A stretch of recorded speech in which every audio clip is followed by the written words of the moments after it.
बड़ी चीज मैं आपको दिखाऊं, बड़ी खबर यह है कि न सिर्फ नेतन्याहू बल्कि नेतन्याहू के मोसाद के जो एजेंट हैं उन्हें पकड़ लिया है ईरान ने।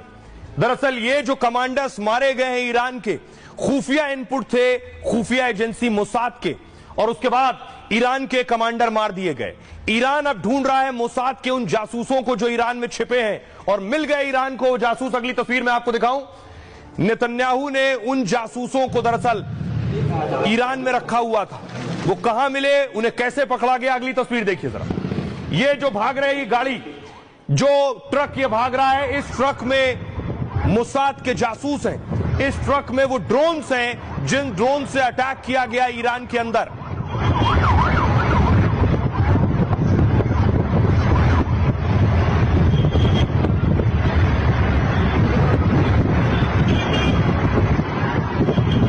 देख रहे हैं, वही ट्रक है जिसमें मोसाद का एजेंट पकड़ा गया है।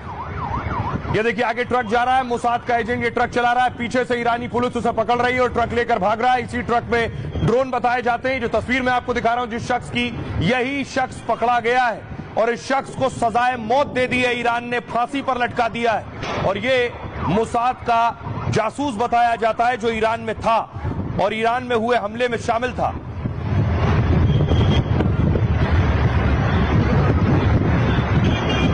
देखिए जरा, ईरानी फोर्स पहुंची है उस एजेंट के घर। एजेंट के घर से सामान मिला है, ये ड्रोन के हिस्से जो आप देख रहे हैं घर के अंदर से, ये वो घर है मोसाद के एजेंट का। घर के अंदर से ये ड्रोन मिले। ईरान में ही शख्स को पकड़ लिया गया, ये घर से ही सारी चीजें बना रहा था और ड्रोन तैयार करके असेंबल करके उसके जरिए इसने ईरान पर हमले किए हैं और इजराइल को यह खास इनपुट और जानकारियां मुहैया करा रहा था। उसके घर के अंदर की तस्वीरें।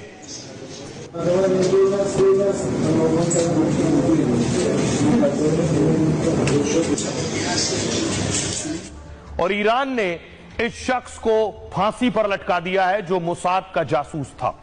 देखिए जरा क्या कुछ इसके पास से मिला है और क्या कुछ इस पर आरोप है। दरअसल यह वो शख्स है जिसे आप देख रहे हैं। ईरान ने मोसाद के जासूस को फांसी पर लटका दिया है। इस्माइल फेकरी नाम के शख्स पर जासूसी का आरोप था। फेकरी पर इजराइल के जासूसी करने का आरोप है इजराइल के लिए, और ईरान का दावा यह फेकरी मोसाद के 2 एजेंट के संपर्क में था। ईरान की खुफिया जानकारी इजराइल को दे रहा था। खुफिया एजेंसियां काफी वक्त से इस पर नजर रख रही थी। दिसंबर 2023 में फेकरी को गिरफ्तार किया गया। ईरानी मीडिया का दावा है कि क्रिमिनल ट्रायल पूरा होने के बाद इसे फांसी दी गई है। ईरान के सुप्रीम कोर्ट के फैसले के बाद इसे सजाए मौत हुई। इजराइल ईरान जंग के बीच 9 लोग ईरान में गिरफ्तार हुए। सभी लोगों को जासूसी के आरोप में गिरफ्तार किया गया। जासूसों ने इजराइल को ईरान की सैन्य जानकारी दी, सीनियर कमांडर की लोकेशन की जानकारी भी मुहैया कराई, जिसके बाद इजराइल ने 9 से ज्यादा कमांडर्स को मार दिया है। ईरान पर हमले से पहले ही मोसाद के एजेंट तेहरान में एक्टिव थे। दावा है करीब 3 साल से मोसाद की तैयारी चल रही थी। मोसाद के एजेंट तेहरान में खुफिया ठिकाना बनाया। तेहरान के अंदर 3 मंजिला इमारत में ड्रोन फैक्ट्री बनाई थी। हमले के लिए छोटे और विस्फोटक ड्रोन बनाए गए थे। ड्रोन की मदद से सैन्य अधिकारियों के आवास पर हमला किया गया और ड्रोन से ही रडार और मिसाइल लॉन्चर नष्ट किए गए, जिससे इजरायली लड़ाकू विमानों के लिए हमला करना आसान हो गया। ईरान ने तेहरान में ऐसे ही एक ड्रोन फैक्ट्री का पता लगाया और ईरान के दूसरे हिस्सों में भी मोसाद की ड्रोन फैक्ट्रियां हो सकती हैं। दावा यह है। सुनिए जरा, यूके में ईरान के जो राजदूत हैं वो क्या कह रहे हैं। Now we are defending ourselves according to the Charter of United Nations. Iran अपनी क्षेत्रीय अखंडता की रक्षा करना जारी रखेगा।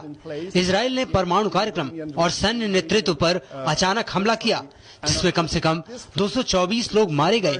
ये पूरी तरह से उकसावे की कार्रवाई थी। ईरान की रेवोल्यूशनरी गार्ड ने कसम खाई है कि आगे के हमले पिछले हमलों की तुलना में और ज्यादा शक्तिशाली, गंभीर, सटीक और विनाशकारी होंगे।